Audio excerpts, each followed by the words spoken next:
I'm just going to say one more prayer, and we're going to dive into the Bible today.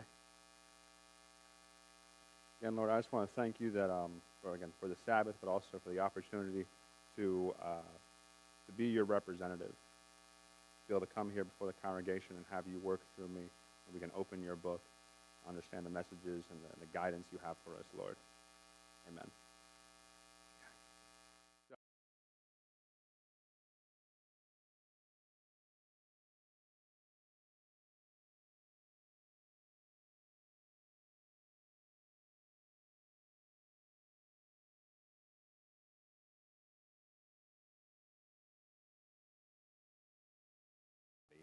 He also made everything it experiences. When he knelt down and put together our pink slimy brains and drew the little squiggly lines in them that probably have a scientific name that I'll never remember, but when he put all that stuff together, he also did it in reflection of himself. And so in the Bible, there's constant references to God's emotions, whether he feels happy or he feels grieved or he feels remorseful, or in many times where he feels wrath, a lot of that time towards the Israelites or his kings. And so when we talk about emotions, a lot of them, so I'm just going to go to our scripture reading, which was Ephesians 4:26, which was the be angry and do not sin, do not let the sun go down on your wrath. And 27 actually finishes that, nor give place to the devil. And so with a lot of emotions, I do feel it can be easier to tie a lot of them back to God. When it comes to, let's say, the positive emotions, like the high emotions, let's say, the positive ones, like happiness and joy and love, especially love, it can be very easy to tie those things back to God or see God working in those things.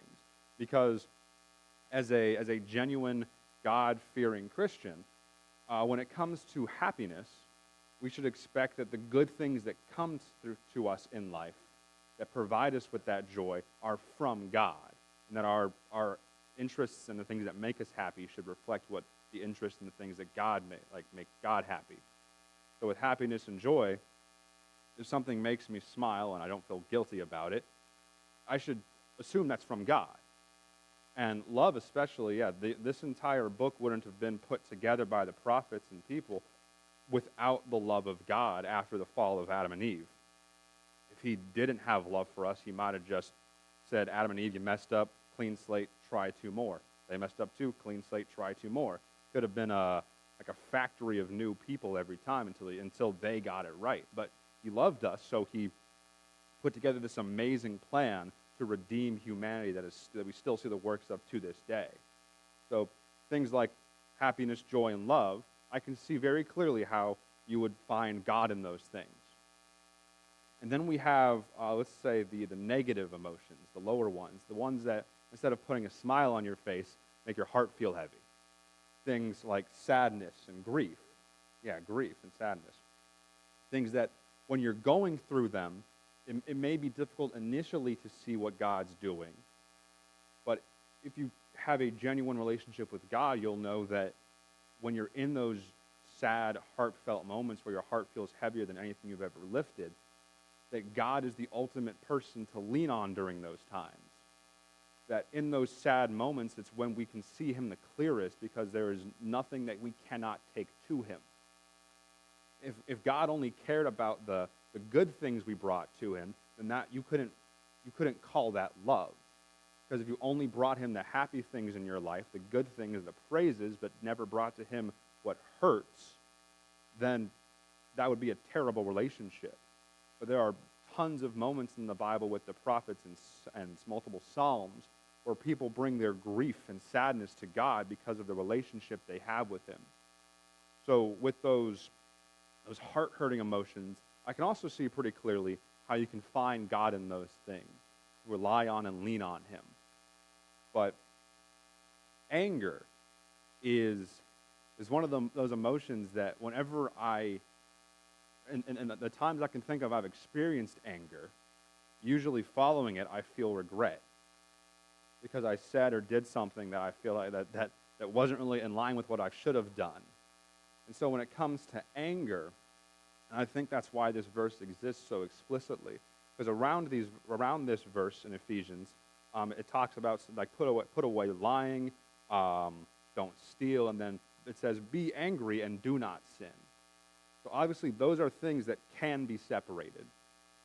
Even though more often than not, I feel the times I've been angry in the past, I do something that can be seen as sinful. I yell or hit something. I punch a wall sometimes, or have in the past.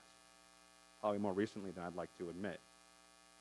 But obviously the Bible acknowledges that those can be separated. I think it makes that distinction because it can be hard to separate them. And so because by definition, when you look at the definition of anger, it actually mentions in there that one of the words in the definition is hostility. Because when you feel angry, your blood kind of boils is a great way to describe it. Some people say they see red. Where basically your heart rate goes up and it demands action. Anger is one of those emotions that when you experience it, action almost always follows. Again, whether it's yelling or punching something. So it's hard to see how to get anger and sin separated. And that's why in the rest of the verse it says, do not let the sun go down on your wrath, and then 27, nor give place to the devil. Because in those heats of anger, it is very easy to give place to the devil. If I was to ask for a show of hands, that they don't need to, but if I was to ask for a show of hands in the last week or the last 2 weeks, times you've felt angry, I'm sure most, if not all of us, would be able to raise our hand for something. If I was to ask within the last month for a show of hands, how many of us have felt angry and then done something that we kind of wish we didn't do, I'm sure a decent amount of hands might go up because you might have said something that you didn't mean to say, knowing it would get under somebody's skin, or you yelled at something, or again, you threw something or punched something. The times I think about this the most, I know a decent amount of us in the congregation have either work on vehicles or have worked on vehicles. I know I've done it a few times, either by myself or with my dad when he was alive, and I think there are very few times where you can see anger in people other than when they're working on a vehicle. Because sometimes when you're down in there, your arm is bent in a way that you never thought it could be, and you're trying to get one little nut out, and then you're like this stupid nut is in a stupid place at the stupid manufacturer, and you're just boiling down there. And finally you get it almost all the way out, and then it hits the other part of the vehicle that's for some reason in the way, and then you want to do something you probably shouldn't. I know sometime last year my Hyundai Elantra I had, the O2 sensor went bad. I asked Tim for help with that just to make sure that was what needed to be replaced. I replaced it myself, and I have never had such a terrible time doing something that I thought would be so easy. Because I'm in there, I take the old one out, that was easy. I start trying to put the new one back in, and it just would not work with me.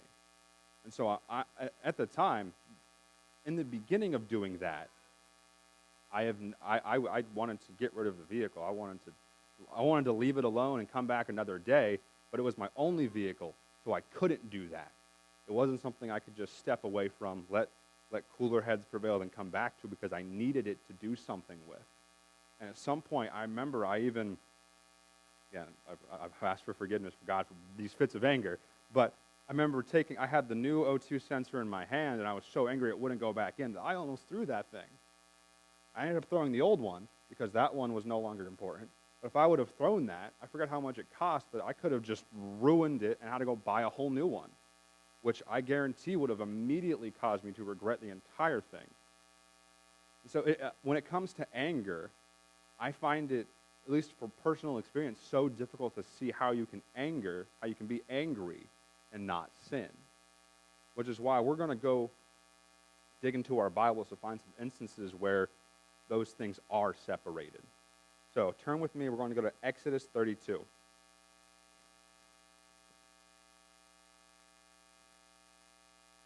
Nice and early in the Bible.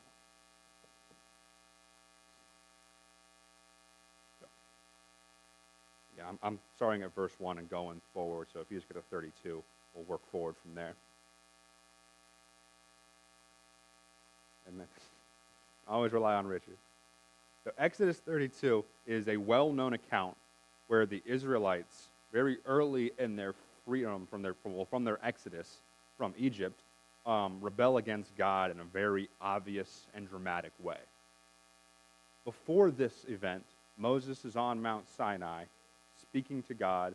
I believe it says he was gone for 40 days and 40 nights at this time, so a month and some change. And the Israelites are just not having it. So chapter 32, verse 1, it says, "Now when the people saw that Moses was delayed coming down from the mountain,"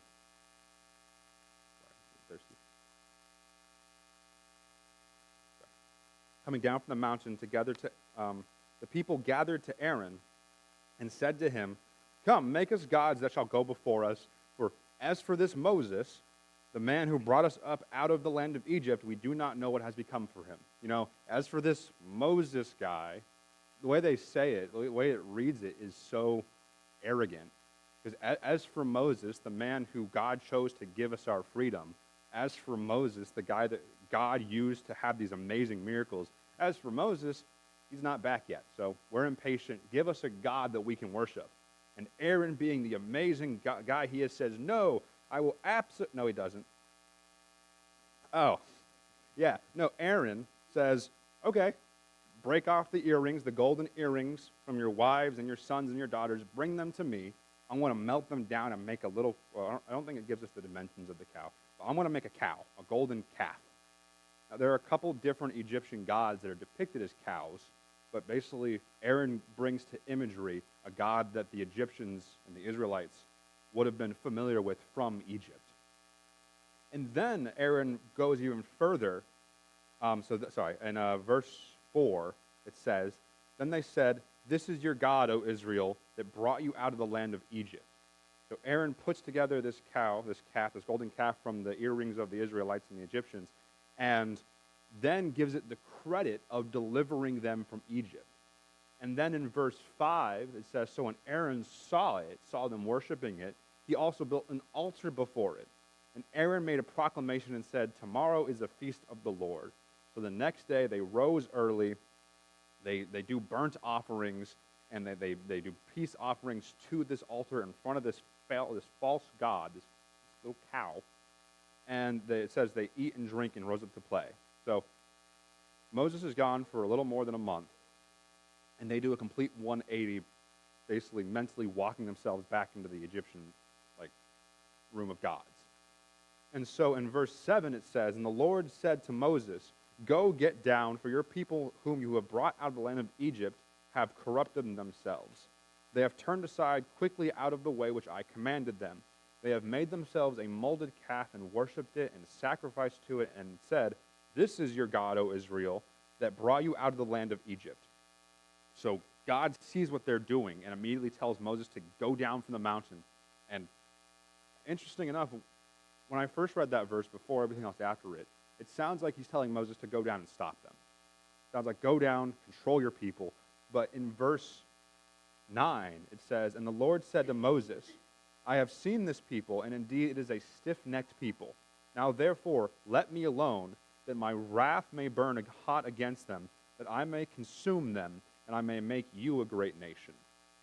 So he wasn't telling Moses to go down and stop what they were doing. He was telling Moses to give him space, because God was about to just cut off the Israelites. Because at this point, they took this amazing feat that could only belong to God and gave it to a man-made object, and were praising it and worshiping it.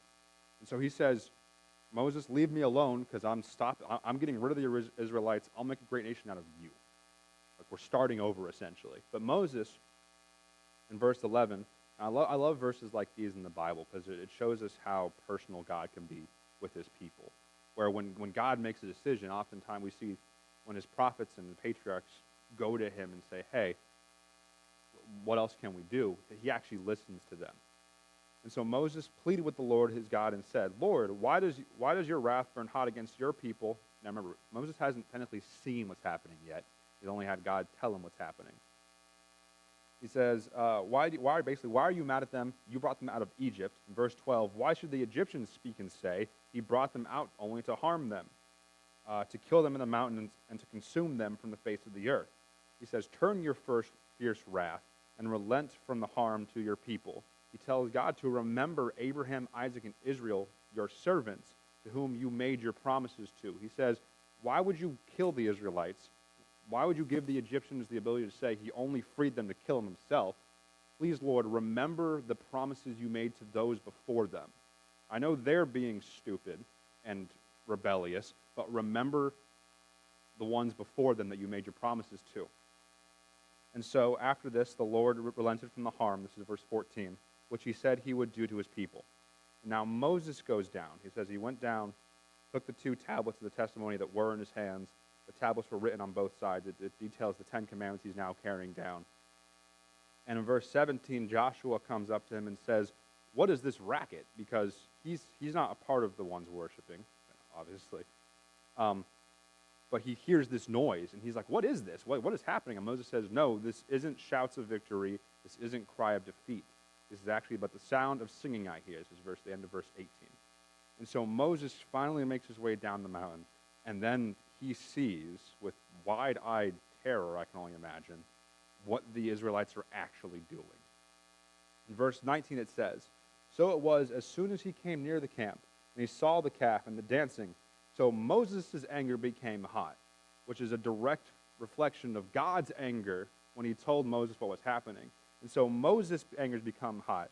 He casts the tablets out of his hands, and they break at the foot of the mountain. So he takes this calf. Again, when I imagine him taking it, that's why I imagine it's not a large calf, but like maybe something that you could move with your hands. I don't know. It says he takes it, melts it down, sprinkles it into the water, and then makes the Israelites drink it. And then he comes to Aaron, verse 21, and says, what did the people do to you that you have brought so great a sin upon them? He's looking at Aaron, his brother, one who in a couple of chapters before was, where does it say? My little thing, the header of 29 for mine says, Aaron and his sons consecrated. And so he says, what on earth could these people have done to you to make you do this? He's assuming they might have forced him or threatened him to make this calf. And Aaron it was kind of his idea in the first place. He made the cow and then made an altar before it. But either way, Moses comes down from the mountain, told God to relent on his wrath, or asked God to relent on his wrath. So God does. And then Moses gets down there and is an exact reflection of the wrath God had. And if you keep reading the verses going forward, there still is a intense punishment that is sent out amongst the Israelites. In verse 28, it says the men of Levi, or the sons of Levi, did all according to the word of Moses, and about 3,000 men of the people fell that day. So this wasn't something that was still without punishment.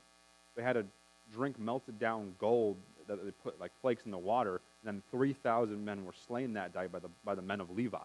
So this wasn't something that was just let go. But the reason I wanted to read this specific instance is, one, there are other times besides this, but one, it shows that God is capable of wrath. But this is not the same type of anger I felt when my car was giving me a hard time. This was a type of anger that he was looking at his people who he chose to deliver, showed amazing miracles, and let free of Egypt, remove those bonds. And they were immediately, or pretty quickly, blaspheming him. And then Moses, when he gets down to the mountain, acknowledges this and is in such a close relationship with God, his anger is boiled in the same way God is. And so this shows me that there is at least one requirement when it comes to anger, the emotion that is anger, that it be against sin or that it be against blasphemy.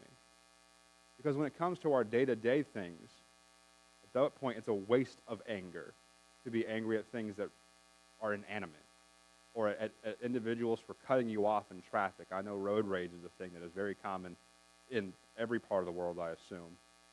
I was always told by my father growing up that when you drive, assume everybody else who's driving is an idiot. Sorry, I might come across a little aggressive, but if you assume everybody knows that they're driving, if you assume everybody knows how to drive perfectly, you're going to get into a lot of irritating moments when they don't. So if you assume they don't know how to drive, you kind of put a buffer between your own anger and them. And so in this moment, Moses' anger is boiled up in the same way God is. We get a reflection of God's wrath through Moses. And so in this instance, because when the sons of Levi go about and 3,000 men of Israel fall, it's because God tells them to. God recognizes Moses' wrath as basically a reflection of his own, and then commands them to still put out punishment. And so there's a few other times in the Bible where it says God has wrath against the Israelites, and it comes out in the form of the Babylonians, or Babylon invading, or the Medes and Persians invading. We see that a lot. But in this instance, we see a person, one of God's prophets, reflecting God's wrath and still commanding. Now I want to go to Numbers 20. Numbers chapter 20. This will be starting at verse 7.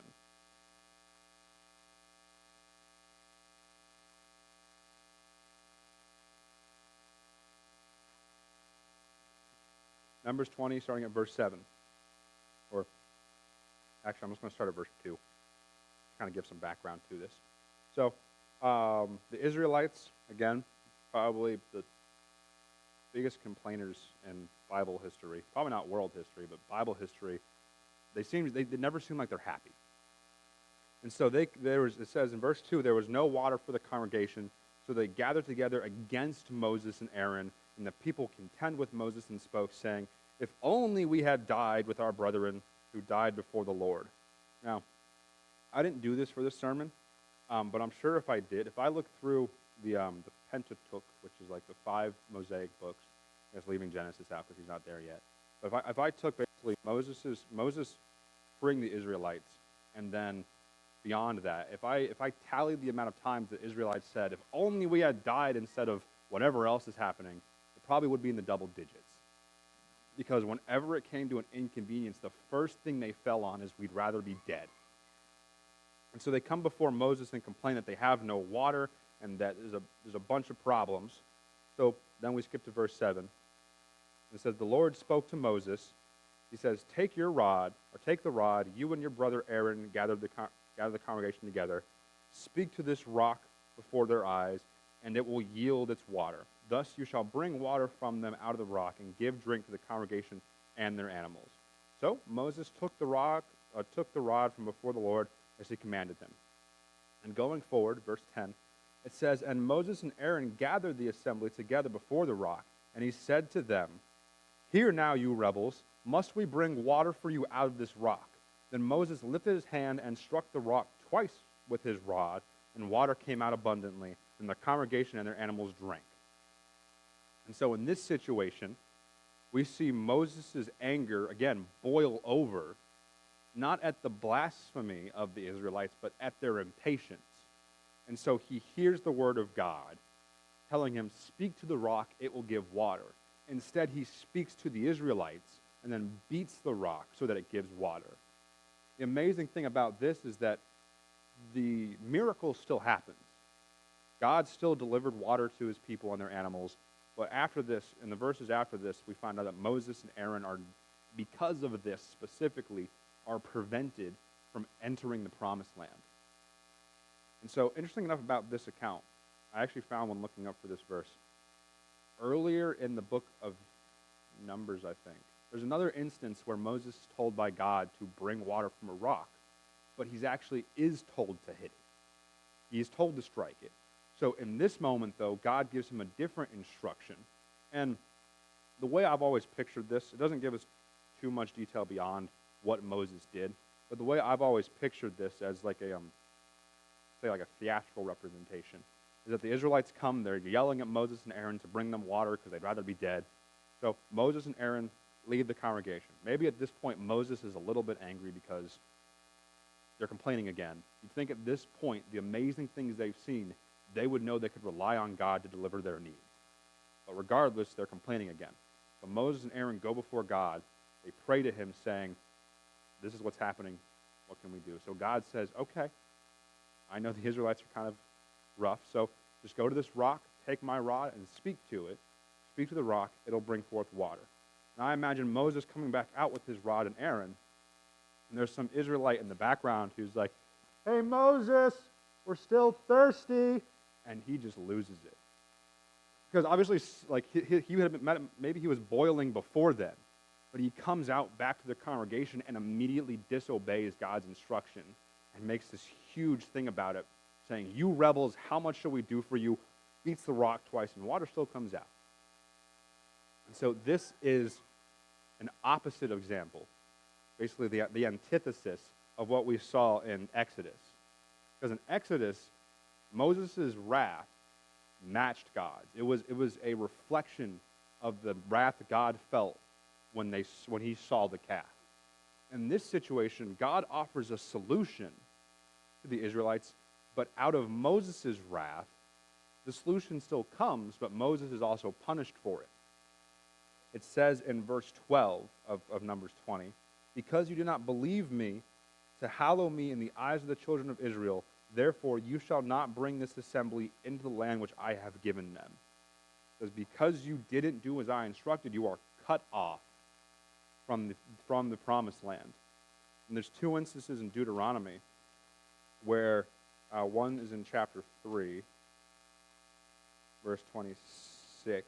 There's two instances in Deuteronomy where Moses, you can tell he's kind of bitter about this situation. Because I'm sure he felt regret because he lost something, like he lost access to the promised land, the thing that he's kind of been working towards since he was given the commission from God to free his people. So he loses it. And Deuteronomy 3:26, he says, "But the Lord was angry with me on your account and would not listen to me. So the Lord said, enough of that."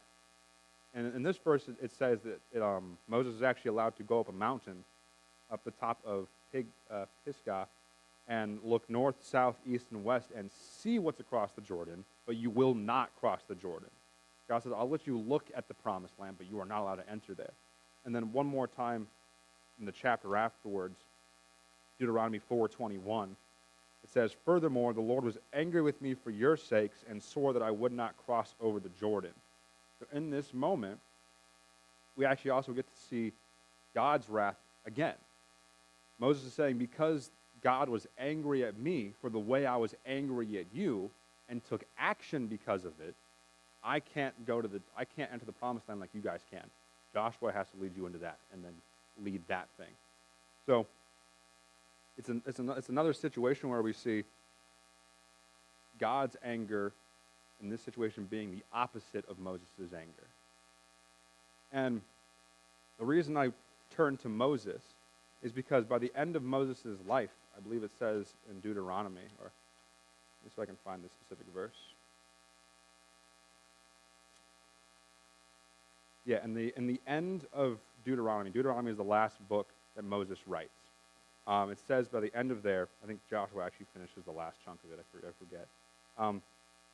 But Deuteronomy 34, verse 10, it says, "But since then there has not risen in Israel a prophet like Moses, whom the Lord knew face to face." Saying that after this, there's no prophet like Moses, who actually had basically like a tight friendship with God, who actually got to kind of stand there with him as he engraved on the tablets. And so the reason I wanted to go to Moses is because the credit he is given. And in his own story, it highlights, I would say, the difficulty of separating anger from sin. Because in the New Testament, there's a couple times, or there's actually two instances where we see Jesus show anger in a very similar way. Where he walks into the temple. This is recorded in all four of the Gospels, but I believe the one in John is actually acknowledged as a different instance. So that one happened first, and Matthew, Mark, and Luke are all the same one. So as the biblical scholars acknowledge, there's two different instances where he walks into the temple, he flips tables, he makes a whip and beats them and sends these merchants out because they've made the temple a den of thieves. And this is a righteous anger because it is in reaction to sin and blasphemy against God. And so when it comes to anger, the first thing you should always check yourself with is, would God be angry about the same thing? Because Moses had such a beautiful relationship with God that when he saw them worshiping the calf, his anger boiled in a similar way that God's did, because it was such an atrocity to the one living God, that he had to take action.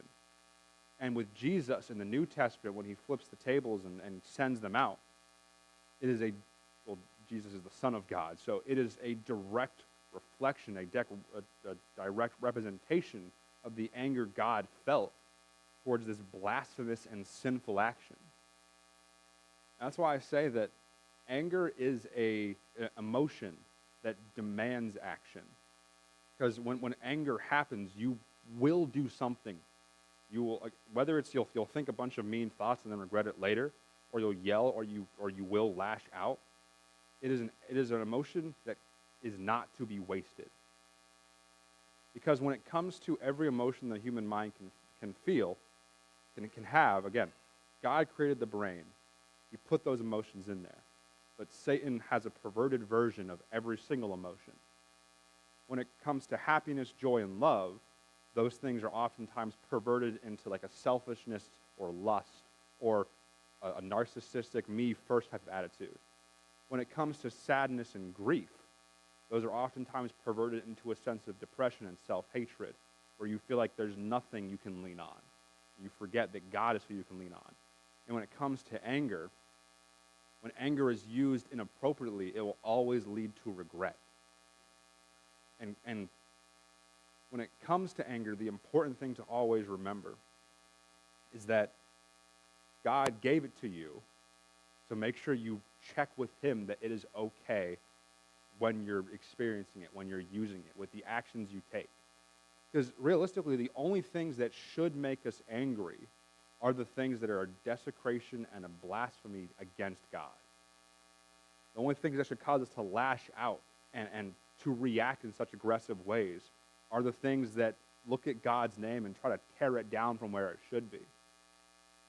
Because if God's people used anger only to protect God's image, I believe there would be a huge reassignment of what modern day Christianity looks like. Because it would be out of respect and love for God that we get angry on his behalf. Because multiple times God's wrath is invoked, and we see that he gets angry at his Israelites for disobeying him, that his kings for disobeying him, for choosing idols over an actual God who genuinely loves and cares for them. He gets angry at them because they basically kick dirt on his name and try to bury him under the idols they think do something else. And if God's people would see that everywhere, see the blasphemous acts of the world, and actually have a righteous anger towards them, I believe there would be a much more unified front with Christianity today. Because God has wrath. He will and still does get angry at the things he sees in this world. And that's why it is an absolute blessing that this world will come to pass. That someday, after all things have happened, after we get through the inevitable events of Revelation that are an outpouring of God's wrath and love towards the world, we will finally move to a place where we'll actually be in direct communion, far better than Moses ever was, with God. And so the thing I want to leave with today as I close is that no matter what emotion sparks into your mind, the first thing you should do ever before acting is checking with God if this is the way he would react in the same situation. Have prayer, have supplication, and look towards God and say, am I doing what you would do? Let's sing our closing hymn 213.